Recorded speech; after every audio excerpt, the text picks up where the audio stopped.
There is a very common stereotype. People who often spend time alone are seen as lonely, closed off, or having trouble connecting with the world. But what if the truth is the complete opposite? Behavioral psychology has shown that there is a group of people whose brains work in a very different way.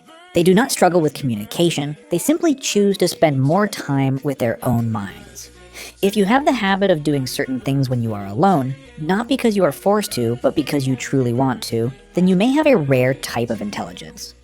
I'm not talking about a sky-high IQ, perfect grades, or the ability to solve problems like a child genius. I am talking about something quieter, deeper, a hidden kind of wisdom that maybe even you have never been able to name. Today we are going to break down 7 things that people with extremely rare intelligence often do only when they are alone. Watch until the end, because number 7 will completely change the way you see yourself. Thing 1. Being patient with hard questions. Try to remember the last time you faced a complicated problem. It could have been a big career decision, a problem in a relationship, or simply a controversial news story on social media. What is the natural reaction of the human mind? Usually, it is panic. Our brains are wired to hate uncertainty. Unclear situations feel dangerous. So to calm that discomfort, our instincts push us to grab the first answer that sounds reasonable, or to go along with the crowd, just so we can feel safe and close the issue. But you are different. When you are alone, you do something that goes against that normal instinct. You let the question hang in your mind. You do not rush to find a shallow explanation just to comfort yourself. You turn the problem over and over, looking at it from many different angles. You accept the restless, uncomfortable feeling of not having an answer yet. In psychology, this ability is called cognitive patience. Why is this so rare? Because keeping a question open is like carrying a heavy weight in your mind. It takes a huge amount of energy. By reflex, the brain wants to drop that weight right away and find comfort. But if you can live with that uncertainty for days, even weeks, without jumping to quick conclusions, you are training your mind to have incredible endurance. This does not mean you are indecisive. The difference is this. Instead of choosing the fastest answer, you are waiting for the most complete one. The fact that you quietly analyze problems on your own shows that your brain is not being controlled by short-term fear. You are building a strong foundation for thinking, where decisions are made through deep understanding, not through rushing.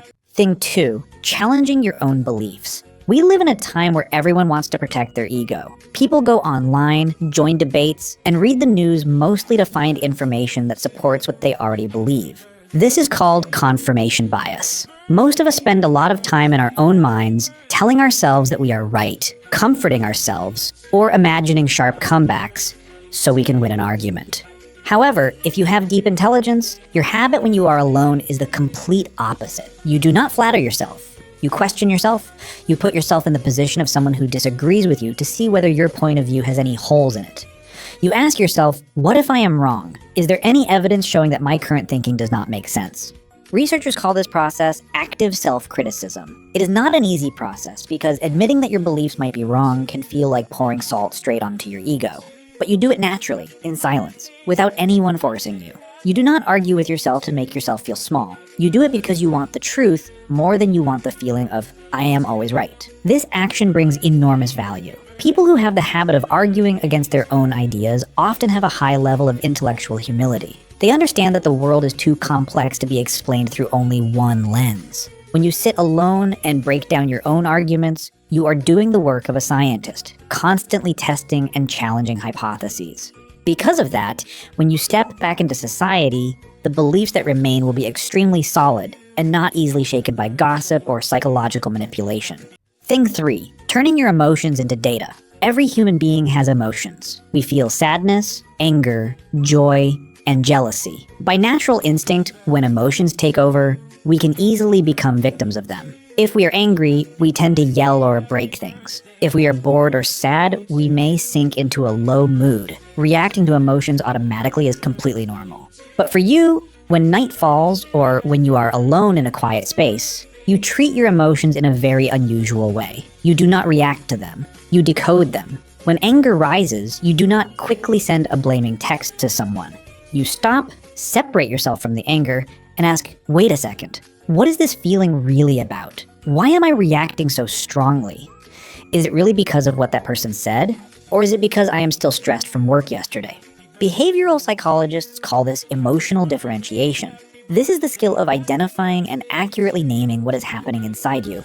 Instead of using vague words like, I feel bad or I feel annoyed, you act like a detective searching for the root cause of every psychological reaction inside your body. So why does this habit prove that your brain has depth? Because when you see emotions as data that need to be decoded, instead of storms that sweep you away, you take back control. You understand that emotions are only signals showing that something is happening.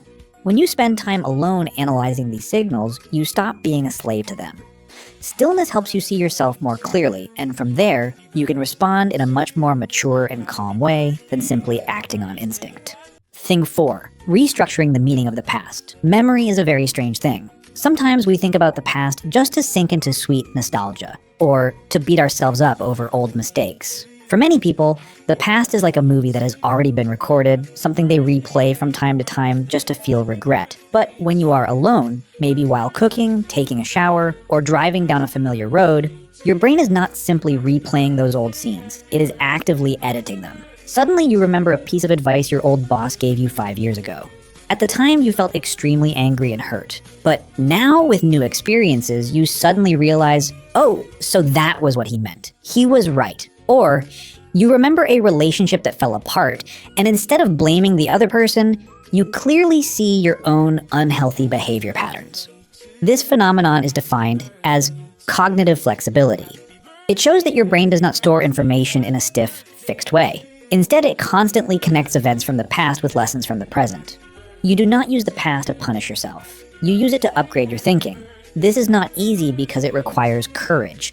Admitting that your past thinking was immature or one-sided does not feel good, but you do it quietly without needing anyone to judge you.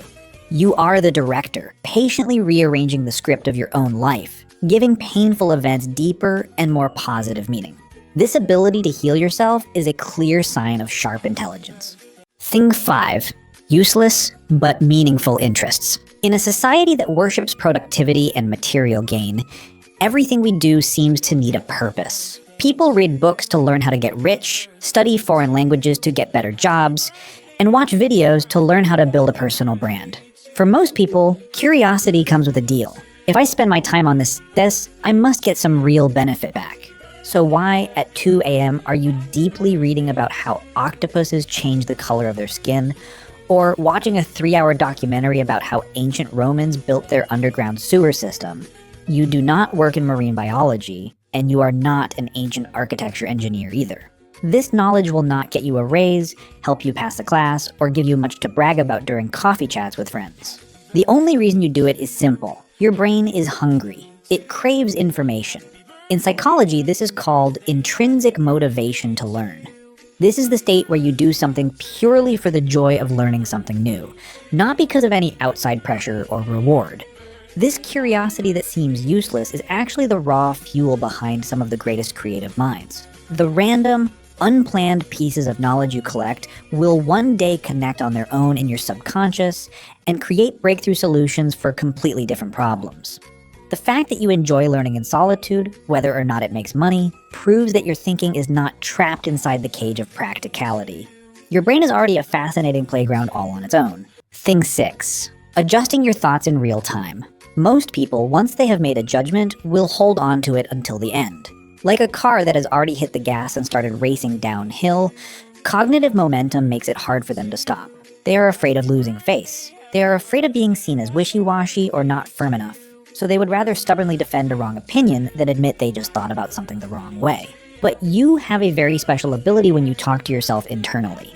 You may be thinking about a problem, building a very tight argument in your head, but then suddenly a new piece of information flashes through and you pause.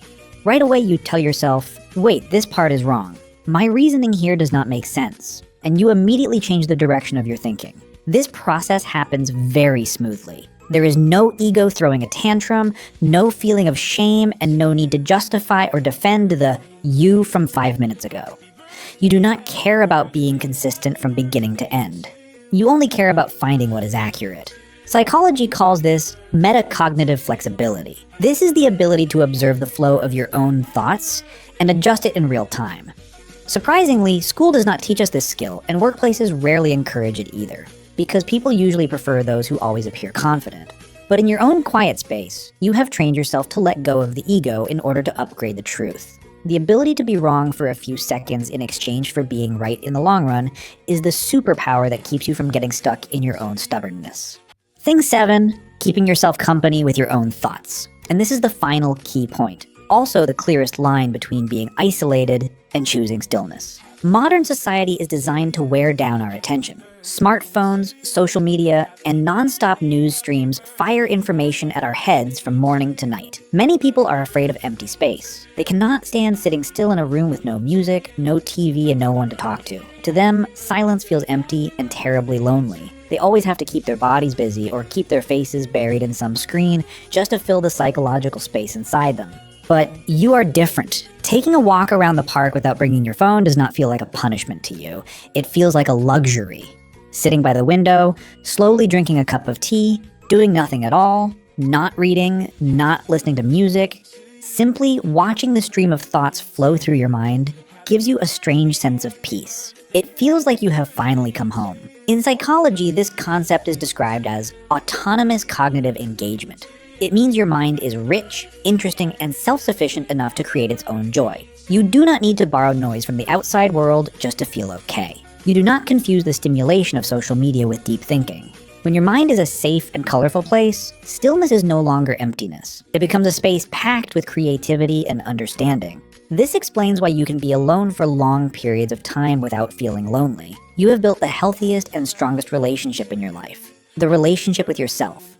This ability to satisfy yourself mentally makes you an extremely grounded person. You do not depend on other people's attention or praise. You choose relationships based on fit and harmony, not because you are desperate for someone to fill the empty space. So, we have gone through all 7 things. How many of those moments made you pause and think, wow, that is exactly me? These habits are not loud or flashy. They happen quietly in the corner of an empty room, on late bus rides, or during nights when you stay awake without needing anyone to clap for you.